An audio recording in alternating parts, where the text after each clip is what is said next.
Astrology simplified में संतान विचार के बारे में बात करेंगे। आज ज्योतिषी सलाह में हम विचार कर रहे हैं कुंडली के हिसाब से संतान कैसे देखी जाती है।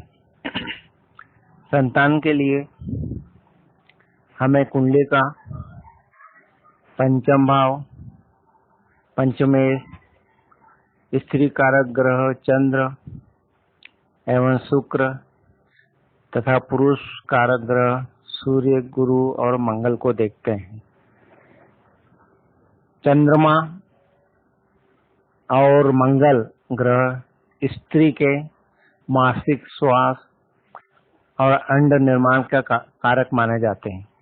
उसी प्रकार गुरु एवं चंद्रमा पुरुष के वीर्य और शुक्राणु के कारक माने जाते हैं।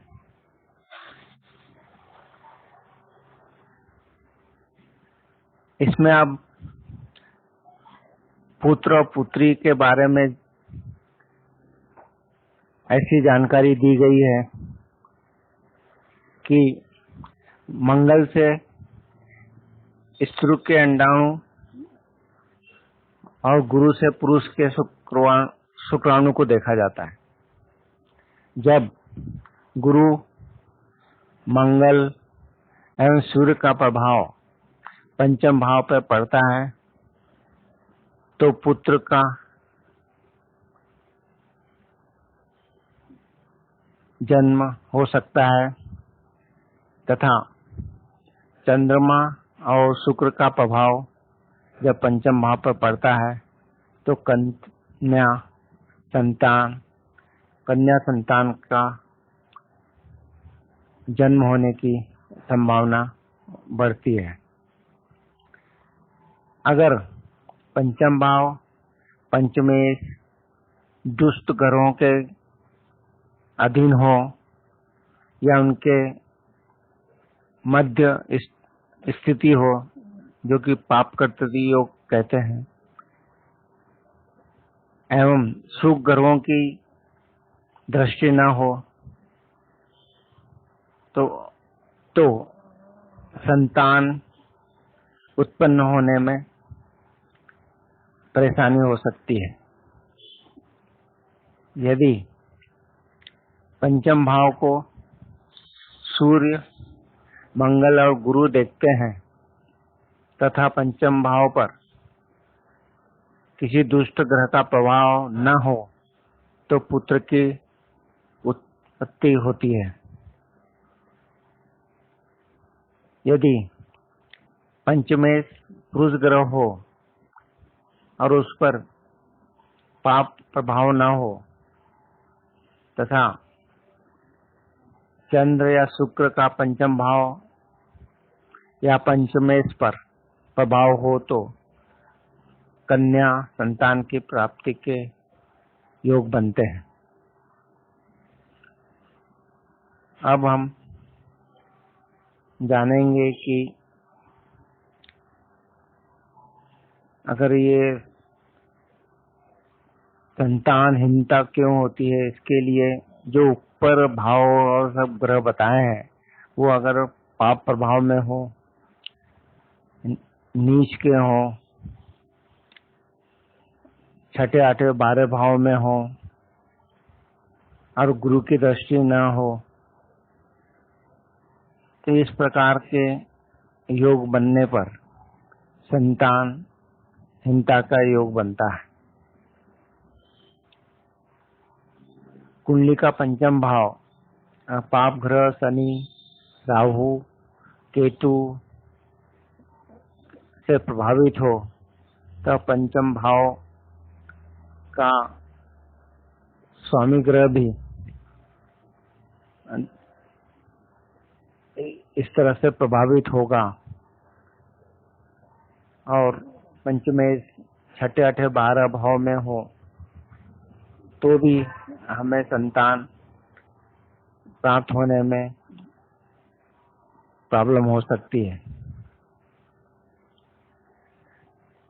पंचमेश तथा पंचम भाव पर गुरु की दृष्टि हो तथा पंचम भाव और पंचमेश पांच प्रभाव में न हो तो अधिकतर पुत्र होने की ज्यादा संभावना रहती है। अगर संतान न हो तो हमें कुंडली का विश्लेषण करवाकर अच्छे ज्योतिषी से उनके ग्रहों के उपाय करना चाहिए। ऐसे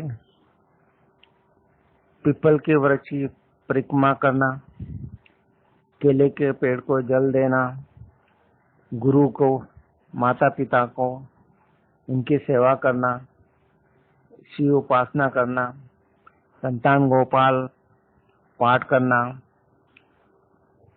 विधि विधान से हरिवंश पुराण करना, ये सब अगर किया जाए तो संतान प्राप्ति में सहायता हो सकती है। इस तरह हमने जाना कि कुंडली का विश्लेषण करने से और उपाय करने से हमें संतान प्राप्ति हो सकती है। संतान प्राप्ति में जो ग्रह बताए हैं उनकी जब दशा अंतर्दशा चलती है तो उस समय हमें संतान प्राप्ति होती है। इसमें हमें यह भी देखना रहता है कि लग्नेश निर्बल नहीं होना चाहिए, पंचमेश निर्बल नहीं होना चाहिए, सप्तमेश निर्बल नहीं होना चाहिए और इन पर कोई पाप प्रभाव नहीं होना चाहिए, तभी हमें संतान प्राप्त होगी। इस तरह से आप अपनी कुंडली का विश्लेषण करके जो बुरे प्रभाव हैं उनका हम उपाय करें तो हमें संतान प्राप्ति में सहायता मिलती है। धन्यवाद। अब मैं आपको ये बता दूं कि मेरा ब्लॉग है 8chaure.blogspot.in। मेरा फोन नंबर है 09893234239 और जीमेल एड्रेस है housi.chaure@gmail.com। धन्यवाद।